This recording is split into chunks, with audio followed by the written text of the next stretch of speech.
Hi, this is Mark from LongIslandWatch.com, and welcome to another episode of Watch and Learn. Today we're going to be looking at a couple of toolkits that we sell in the store, one basic one and then one a little more professional.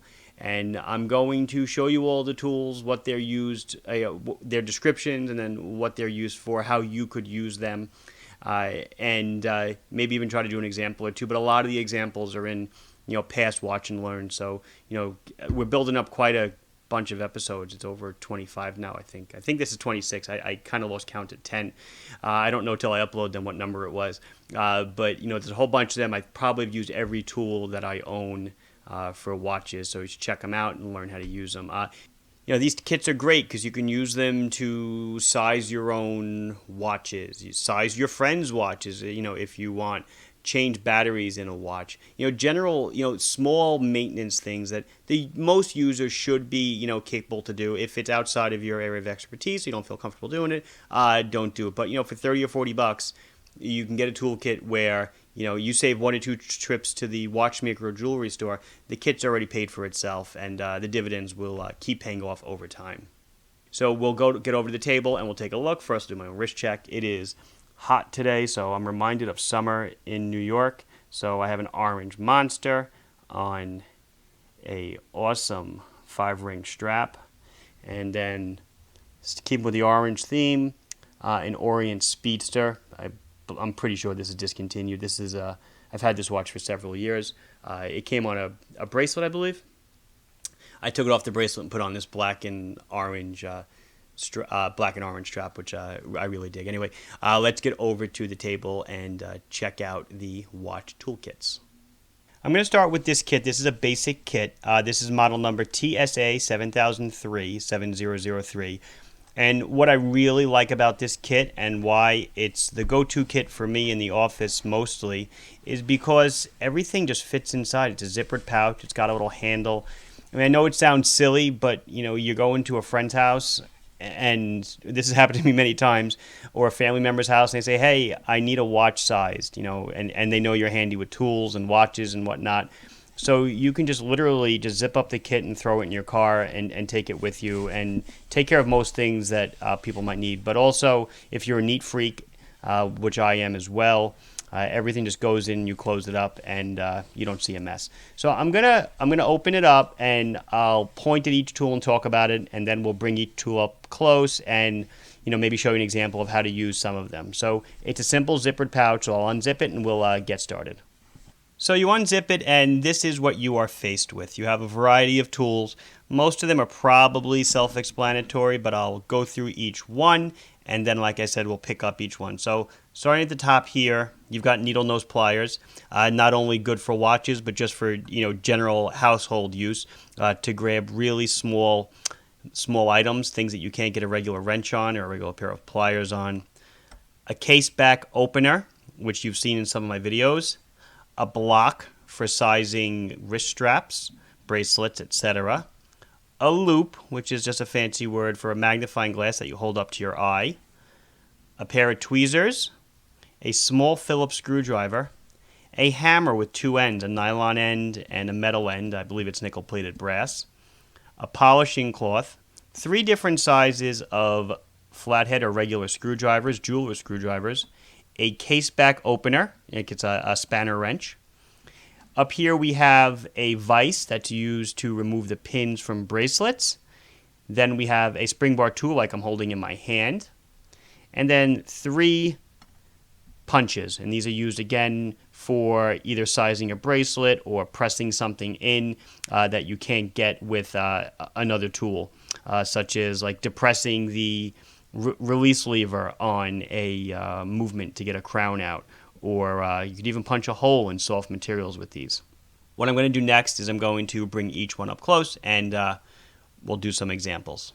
Before we do that, I should mention, the kit's very affordable. It's under $50, well under $50. All the tools are made in China. That doesn't mean they're bad. Like I said, I use this kit in the office, and in my personal life. But the tools are not the greatest. You probably won't find a master watchmaker using these tools. Maybe the hammer is good and this block, but the screwdrivers aren't the greatest. The ends will crack on you eventually. The needle nose doesn't have the finest tip. This doesn't have the sharpest edge on it. But it's what you would expect for the price that you're paying. I think for the price that you're paying, it's a very fair set of tools. Myself, what I've upgraded is I have a set of German screwdrivers. I did invest in a Swiss spring bar tool, and I also have a Swiss case back knife because those are the things that I was using most often. If you're just going to do onesies, twosies, this is probably going to be everything you need, or this could even just be the entry set. This is what you try out, and if you like it, then maybe you move on to more expensive tools. But this won't make you a better watchmaker, or obviously we're not looking to be watchmakers, but this won't make you a better worker. This will just do the job. If you stink with your hands, this probably is not going to help or hurt your game any. So we'll do them in the order. So this is the first thing. This is a pair of needle nose pliers. Standard pair of pliers. I don't think I have to show you much. What's cool about them though is they are spring loaded. So in the relaxed state, they automatically open. It does have a cutter down here if you need to cut something. Probably more uses as a home tool rather than a watchmaker's tool. But what I use this for is, let's say you get the pin out of a bracelet and you can't push the pin tool in any further, which I'll show you something in a minute. You can use this to grab the pin and yank it out. Now, of course, you got a lot of leverage here, so you can bend the pin if you're not careful, but straight, even motions, and it should treat you just fine. Next one up is the case back knife. We actually sell this tool separately if you would want it. This is used usually to remove the backs of pop back watches or friction back watches. You should check out one of the other Watch and Learns where I show you how to remove various case backs. This is not a pop back here, but if it was, you'd find the little notch, you put the knife in, you press, and you turn and snap it off. A lot of times what people will do is on the case of the watch, they will layer it with electrical tape so that they don't damage the case when they pry. Another use for it is to remove the bezel. Sometimes removable bezels just snap right off as well, and I have a video on that for bezel repair on a Seiko. I show you how the bezel pops right off. So this is what I'm calling, I usually call it a clam knife. I'm not a clammer, but it's kind of what it reminds me of. I'm going to skip over the block and come right to the tweezers. Self-explanatory again. Handling small items, screws as you screw them in. You could hold the screw with the tweezer and use a screwdriver to drive it down. Picking up springs, hands, anything that requires fine work. They are non-magnetic, but they will take magnetism if you try to. So, sometimes you want your tweezers magnetized if you need to catch a screw, but most times you don't. So maybe a demagnetizer might also be a good investment. There was a video we did on magnetized movements, and you'll see how that goes. Next up is the loop. Loop is used for looking at things under magnification. You put this end up to your eye and look out this end.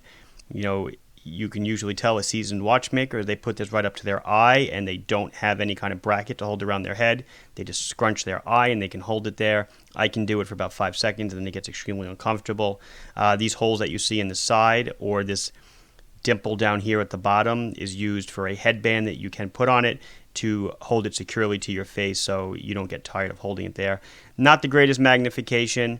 I'm going to put it at probably 2 to 3 times. It's not marked, but it'll certainly help you read small numbers off of batteries and maybe some markings on the dial that you cannot usually see. Screwdrivers. Hopefully you know what these are for. So here's a Phillips screwdriver with a non-rotating head, just a standard, plastic molded head. And then here, this is one of the 3. I'm not going to show you all 3. Flathead screwdrivers used for watch screws. Most of the screws on watches, especially inside the movement, are usually just slotted heads. They're not Phillips. Usually if there's a Phillips, it's to hold the case back on, and it's got the rotating top, so you can put your finger on top and then you could spin it with your fingers. And generally one of the things I think I took a basic watchmaker's class. You'd hold it like this and you can rest it against your first knuckle and you spin it, and that's how you keep the screwdriver totally straight. But it's a screwdriver, 3 different sizes of flathead and 1 Phillips. Moving on, it comes with a folded polishing cloth. used for buffing. You could put a small amount of rouge on here and you can polish the watch. Or you could use this after using maybe a Cape Cod cloth or something to buff out scratches, and that you'd use this to remove all the polishing material and get the base metal shiny again. Next tool up is the spring bar tool. You've seen me use this many times in deployment class videos, in general maintenance videos, how to change your strap videos, everything. So I'm not going to go over too much, but it's got a two ends on it, and they're flippable. This end is a small fork, and you unscrew it, and I can't get it out, so especially with my gloves on, so I'll use my needle nose.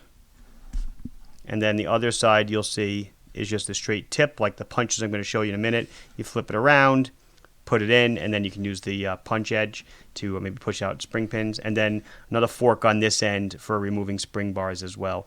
So then the small fork and the large fork are both used for removing spring bars. Just depends on what situation you're in and which one you're going to use.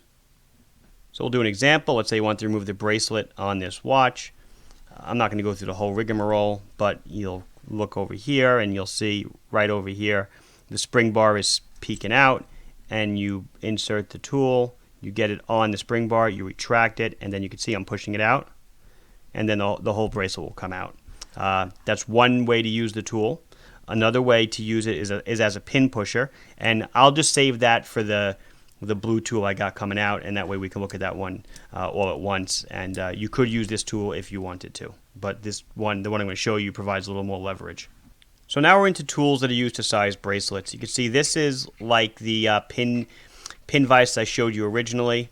You screw this handle and this punch goes in and out, and the way you operate this is, again, you should watch my video on sizing watch bracelets. I did 3 of them: pins and collars, folded links, and normal friction pins. But you turn it around, you look for the arrows on the bracelet, you unscrew this, you lay the bracelet in the bracket, and you put the pin in and you squeeze. And then as I squeeze, the pin comes out. See, it just came out right there. You pull this all the way out, and then the bracelet comes apart. To put it back in, you press it in, and then you can use the hammer to seat it. I just want to reiterate the point. If I wanted, I could have used this end to do the same thing. Just that blue tool gives me a lot more force because I'm screwing it in, but you basically just push the pin through, and that's how you push the pin out. Alternatively, there's a series of 3 punches that I showed you. This is just one of them. They're varying diameters. Same thing again. You would line it up with the hole and push, and you can use this for your pin and collar bracelets, your friction pin bracelets, cotter pins, etc. As I push, it pushes out the other side further and further. And what I'll do now is I'll show you the block. So as you can see, there's a lot of tools you can use to size a bracelet, and depending on which tool you're going to use does depend on the bracelet setup. It also depends on your comfort level and what you want to do. This has varying slot widths all throughout it in a star pattern, so you find one that works for you. You lay the watch in. Well, I'm just gonna seat the pin. You can use the brass end or the nylon end and seat the pin down. Now to remove pins, you just reverse the process. You lay the bracelet in, you put the pin over a hole or a slot. Again, this is all in my other video. I did this in extreme detail. You take the punch, you put it in, you take the hammer, pop, pop, pop.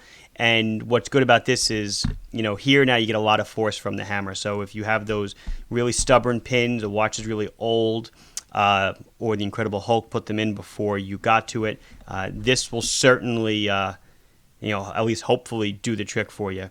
I don't think I've ever had a pin escape this method. I have bent pins on the pin vices several times, but this one generally gets them out because you can really get direct, striking pressure vertically and really hit it with a lot of force.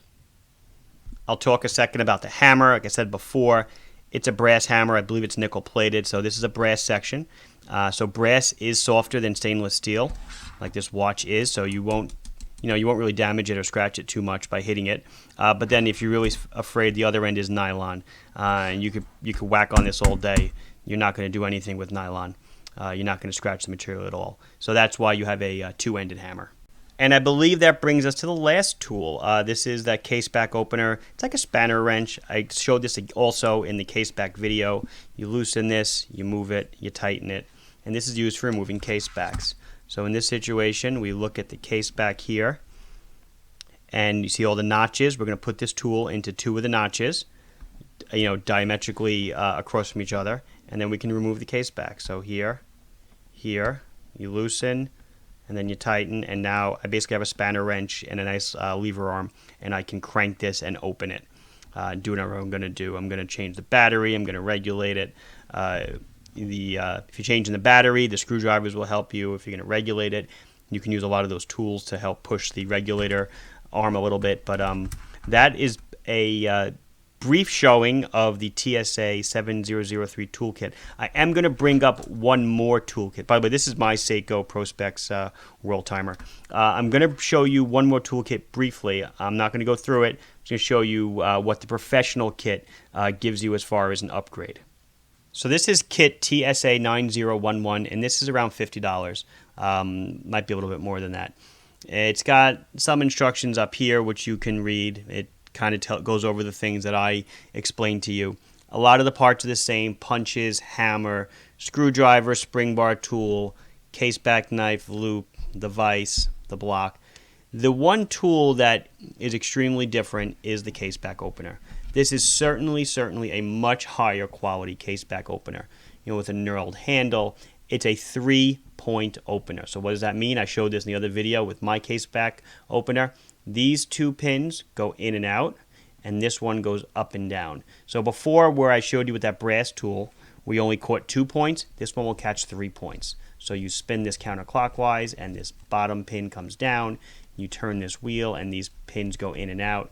You find a snug fit for 3 points on the case back, and then you really are grabbing it tightly, and then you can get the case back off, hopefully with no slippage, and you do not damage the case back. A lot of times people will slip and they'll scratch the case back because these are hardened steel bits, and the case back is not. It's just stainless steel. These bits are removable, and then there's a little cup over here, and it's got a few different, let me see if I can get it out. It's got a few different sets of bits in it for different kinds of case backs. It's got points, it's got flats, it's got rounds, a whole slew of things to basically remove every case back, I would say, except for a Rolex case back, which is that knurled circle case back. But this is really the major upgrade of the bunch. I mean, the kit is, I liked it personally. I like the zippered pouch better than this. This is more of a real toolkit. You open it up, it's got a lid, it's got button, it's got little snaps on it. It also has a big polishing cloth, which I laid on the side so I could get to the kit. I probably should mention that in this toolkit, the screwdrivers, you get 4 screwdrivers here, 4 flatheads, but they're certainly a much higher grade screwdriver. And you can see it's got replaceable tips here, so that is a screw that's holding this blade down, so you could replace it. It's got the rotational tips. It's knurled.